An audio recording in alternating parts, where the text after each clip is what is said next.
Allora, oggi è una domenica di fine settembre importantissima per Stramare, la fine di un percorso storico importante di risveglio, di riscoperta di questo borgo.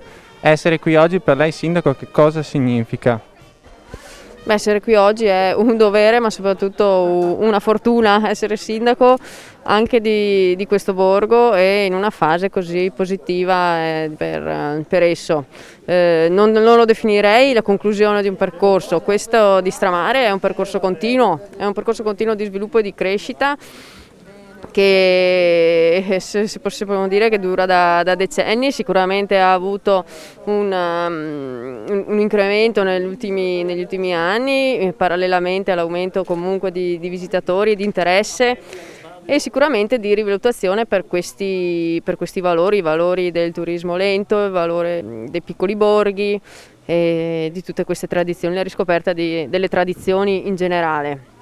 Ma sicuramente non sarà una fine, come dicevo, è solo un altro tassello, un altro passo, ma sono sicura che tutti gli abitanti e i volontari di Amare Stramare e i proprietari di case ci riserveranno ancora molte sorprese. Cosa significa per te arrivare a questo altro passo verso la valorizzazione del borgo dove vivi insieme a altri 3 abitanti? Ma è una soddisfazione perché, come dicevamo nella presentazione, questa insegna arriva a conclusione di un progetto che ci fa onore perché a mia conoscenza non trovo nei paraggi altri paesi, altri villaggi che abbiano fatto una cosa del genere, di intervenire in un contesto così minimo a livello di toponomastica, di numeri civici, di insegna di località, e tutte fatte nel tentativo massimo di rispettare una filologia e un legame corretto con un borgo simile.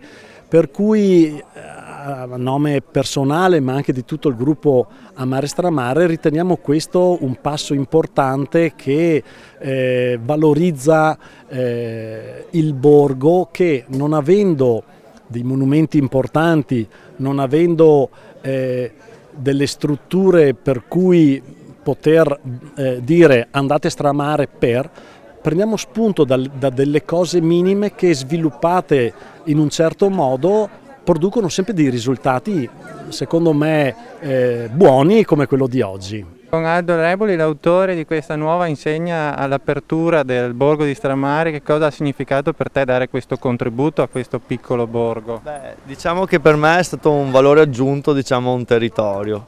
Inizialmente l'idea è partita da Mariano Nio e diciamo che è stata per me un onore realizzare, diciamo, quest'opera che va, secondo me, a valorizzare un territorio, e per una persona, diciamo, fuori da questi luoghi può essere un valore aggiunto, diciamo, che riempie, diciamo, il nostro territorio.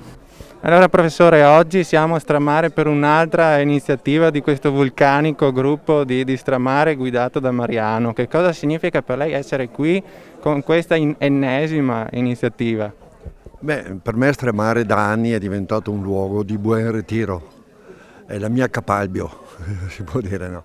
E quindi quando c'è qualcosa che Mariano ha in mente cerco di dare una mano. No, l'evento è importante perché è il primo evento dopo la chiusura, dopo il lockdown. Sono state fatte altre cose, ma erano cose che venivano da fuori, l'iniziativa del Teatro del Pane.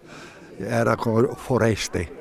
In questo caso invece il gruppo si è rimesso in piedi e ha fatto un'iniziativa secondo me bellissima, che sembra piccola, scrivere su un muro il nome di Stramare, e invece è un gesto che dà ancora, se ne fosse bisogno, una grossa identità a questo borgo che comincia ad essere anche troppo noto. Io speriamo che sia noto cubi quanto basta.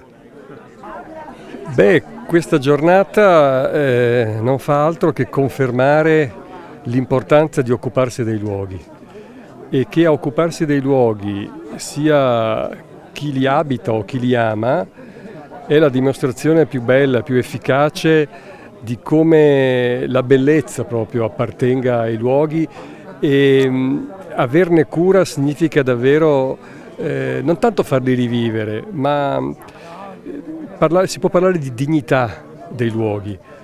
luoghi piccoli, case di pietra come Stramare, che però attraverso l'anima che la gente, chi ama questo luogo, riesce a rivivificare attraverso le cose più importanti, cioè i nomi dei luoghi, e questa stupenda iniziativa del calcolo dell'altitudine che consente insomma di radunare tanti amici in questo borgo attraverso questa iniziativa così simpatica, così bella e così importante.